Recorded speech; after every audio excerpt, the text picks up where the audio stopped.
Today, we're diving into something pretty cool that's happening in elementary schools all across Indonesia.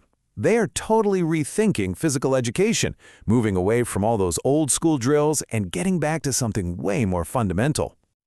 I mean, think about it for a second. What's the first thing that pops into your head when you remember your own gym class? For a lot of us, it was probably running laps, right? Or maybe endless push-ups or throwing a ball the same way over and over. Well, there's a new approach in Indonesia that's challenging that whole idea, right from the first day of school.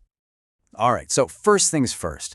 The biggest change here is really about philosophy. The whole goal of PE isn't just about cranking out athletes or making sure kids know the rules to basketball anymore. It's much bigger than that.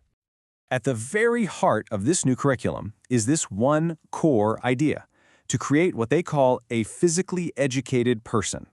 That phrase is the North Star for everything they're doing, and it's a huge signal that this is about developing the whole child, not just their muscles. So what does being physically educated really mean? Well, it's about holistic development, connecting the physical, the mental, and the emotional. The big dream here is to spark a love for being active that actually lasts a lifetime. And you do that by treating a student as a complete person, a unified whole. This whole thing is part of a bigger national movement called the Curriculum Merdeka, which basically translates to the freedom curriculum, and it's all about making learning more flexible and centered on the student. So, how do you actually build this physically educated person? Well, for the youngest kids, we're talking 6 to 8 years old, the curriculum goes right back to the absolute basics. You can think of it like teaching the ABCs of how to move. The official name for it is fundamental movement, or Jarak fundamental. It sounds a bit technical, but the idea is simple. These are the basic building blocks that every other physical skill is made of, whether that's playing soccer, learning to dance, or even swimming. And for these first couple of years, this is the entire focus. First up, you've got locomotor movements. This one's easy. It's anything that gets your body from point A to point B. So walking, running, jumping, hopping, you get the idea. Next is non-locomotor. These are all the movements you can do while staying in one spot. Think about bending, twisting, stretching, or swaying. Your body is moving, but you're not actually going anywhere. And finally, the third piece of the puzzle, manipulative movements. This is all about how you interact with an object. Throwing a ball, catching it, kicking it, hitting it with a racket, that's all manipulative stuff. So these three categories together, that's the complete toolkit for becoming physically literate. But why? Why this huge focus on the absolute basics? Well, it all comes from realizing there was this big gap between how young kids were being taught and how their brains are actually wired to learn. You see, the research makes it super clear. Little kids, especially between 6 and 8, learn best when they're moving, when they're having fun, when it's joyful. Their brains and bodies are literally built to learn through exploration and play, not by being forced to repeat the same boring drill over and over again. And this isn't just a hunch. A study looking into this found that a lot of old school PE was just stuck in this rut of repetitive delivery and wasn't using games at all. So you had this huge disconnect, right? The teaching method just didn't match the way the kids were built to learn.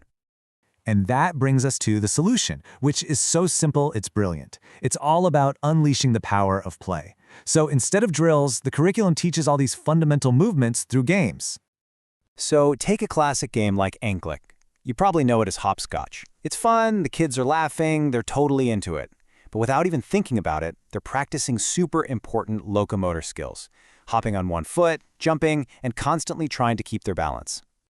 Or what about non-locomotor skills? You could use a game like Ikuti Pemimpin, or Follow the Leader. The leader just shouts out moves like touch your toes or spin around, and everyone else is practicing bending and twisting, all inside a really fun social game. And for those manipulative skills, maybe you set up a game of mini bowling. The simple act of rolling a ball to knock over some plastic bottles, well, that teaches kids about aiming, about controlling their strength, all these key abilities, but it's framed as a fun challenge, not some boring exercise. The strategy here is so elegant. You just start with a fun game. The rules of the game are cleverly designed so that to play it, you have to practice a certain movement. And the result? The kids are so focused on having fun and trying to win that they learn the physical skill without it ever feeling like a lesson. It's learning by doing, at its best. But here's where it gets really interesting. This new way of thinking isn't just about physical skills. The curriculum is intentionally using these games to build character and social skills. It's connecting movement directly to who these kids are becoming as people.